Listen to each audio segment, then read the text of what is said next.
On va mesurer les courants en mode ampère-mètre.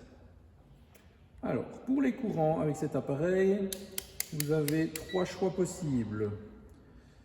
Soit vous mesurez des très petits courants, vous attendez à mesurer des très petits courants. Typiquement, si vous avez des résistances de l'ordre de 10, 20, 10, 100 kiloohms, 1 mégaohm, là vous allez avoir des courants qui vont tendre vers le microampère, puisque le générateur ici c'est toujours de l'ordre de 10 volts pour les tensions dans les manipulations.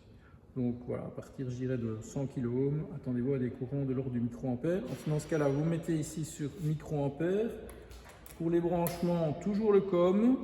Et puis pour l'autre, il suffit de lire sur l'appareil micro-milliampère, donc on vient se brancher ici.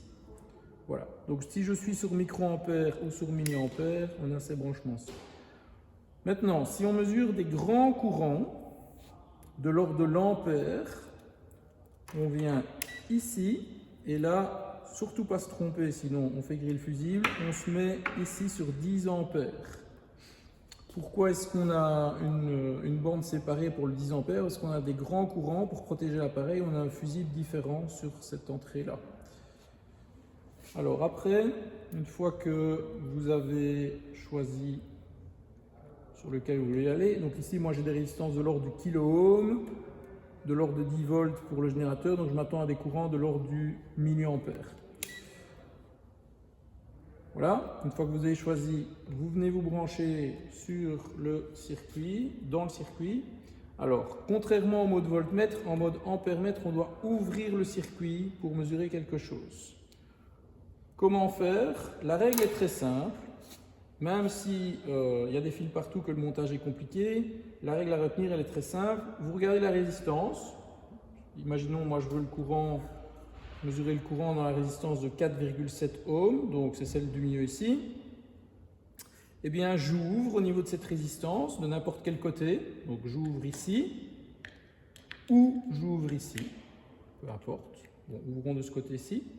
Et là où vous avez ouvert, entre les deux endroits où vous avez ouvert, vous venez insérer votre ampère-mètre. Donc j'ai ouvert ici, j'insère mon ampère-mètre entre là et là.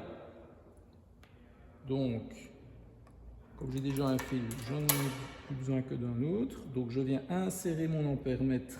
Donc je viens ici me brancher à mon ampère-mètre et mon ampère-mètre. Maintenant ça passe à travers mon ampère-mètre. Je reviens là où j'étais dans le circuit. Clac. Voilà. Maintenant je mesure le courant dans ma résistance de 4,7 kOhm qui est donc de 1,28 milliampères. Voilà. On peut faire de même avec. Donc je remets le circuit comme avant. On peut faire de même avec les autres résistances. Donc imaginons que maintenant je veux mesurer le courant dans la résistance de 2,2 kOhm. Celle-ci. Donc j'ouvre le circuit d'un côté ou l'autre de la résistance. Ici par exemple. Et je viens insérer mon ampère-mètre entre les deux endroits où j'ai ouvert. Entre là et là. Donc j'insère mon ampère-mètre, clac, clac, et je mesure 2,77 milliampères.